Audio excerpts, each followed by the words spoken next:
குடி, வெறி, விபச்சாரம் என்ற பாவ ஜீவியத்தை விழுந்து நம்முடைய வாழ்க்கை ரொம்ப துர்நாற்றம் பிடித்தவர்களாய் மாற்றிவிட்டோம். இதற்கு தண்டனை பாவத்தின் சம்பளம் மரணம் என்று வேதம் சொல்லுது. மரணம் என்பது சரீர மரணம் அல்ல, தேவனது உலகத்திலே நரகம் என்று ஒரு இடத்தை நியமித்திருக்கிறார். அந்த நரகத்துக்கு நம்ம போக கூடாது என்பதற்காகத்தான் கடவுள் பார்க்கிறார், இயேசு பார்க்கிறார்.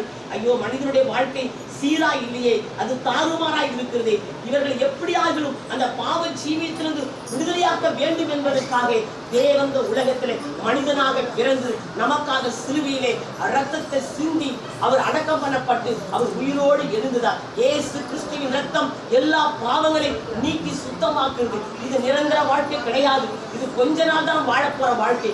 நிரந்தர வாழ்க்கை ஒன்று உண்டு. நிரந்தரமான தேவன் ஒரு அழகான ஒரு வீட்டை, இங்கே எப்படி ஒரு அழகான வீட்டை கட்டுகிறோமோ இதே போல பரலோகத்திலே தேவன் தங்கத்திலையும் வைடூரத்திலும் மரகதம் கோமேதகம் போன்ற இடத்திலே பெரிய பெரிய மாளிகை தேவன் கட்டியிருக்கிறார். அங்க துன்பமே கிடையாது, அங்க வியாதி கிடையாது, அங்க நீ வேலைக்கு போகணுன்றது கிடையாது, அங்க ஷிஃப்ட் பார்க்கணுன்றது கிடையாது. அங்க பாம்பை பார்த்தா பயம் இல்லை, புளியை பார்த்தா பயம் இல்லை, கரடியை பார்த்தா பயம் இல்லை. ஏன்னா அங்க கூடயே இயேசு இருக்கிறார். அல்லேலூயா. நித்தியமாய் வாழ போகிறோம். இன்னைக்கு வேலைக்கு போகணும், எவ்வளவு கஷ்டப்பட்டாலும் வேலைக்கு போகணும். எவ்வளவு கஷ்டப்பட்டாலும் உடம்பு சரியில்லாம நம்ம சகோதரிகள் சொல்லும், காலையில முடியாம படுத்திருப்பாங்க, எழுந்திரிச்சு சமையல் பண்ணி தான் ஆகணும், எல்லாருக்கும் சாப்பாடு கொடுக்கணுமே. எவ்வளவு கஷ்டம், சமாதானம் இல்லை, சந்தோஷம் இல்லை, நிம்மதி கிடையாது, வியாதி, மனுஷன் மூலமா ஏமாற்றும், தோல்வி, பல விதத்திலே நாம் பாதிக்கப்பட்டு கொண்டிருக்கிறோம். ஆனால் இது கொஞ்ச நாள் வாழ்க்கை தான். இதுக்கெல்லாம் ஒரு முடிவு உண்டு. தேவன் உலக முடிவு நாட்களே வந்து நமக்கு நித்தியமான ஒரு வாழ்க்கை, நித்தியமான வாழ்க்கைக்கு யாராலையும் போக முடியாது. நான் தான் வழி, நான் தான் சத்தியம், நான் தான் ஜீவனுமாய் இருக்கிறேன்.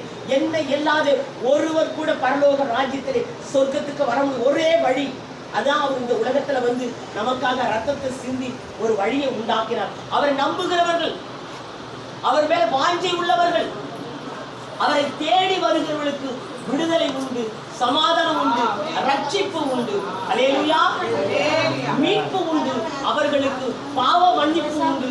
அவர்களுக்கு ஏசப்பா நித்திய வாழ்க்கை கொடுக்கிறார்.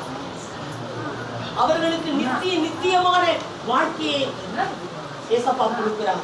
அவர் ஒருவர் மூலமா தான் நித்திய வாழ்க்கை பெற்றுக்கொள்ள முடியும். நிலையில்லாத உலகத்திலே அவர் மேலே ஆண்டவரை ஏற்றுக்கொண்ட கர்த்தருடைய பிள்ளைகளை ஒரு மாதிரி கிண்டலும் வீட்டை கட்டினா இதுக்கு நிறைய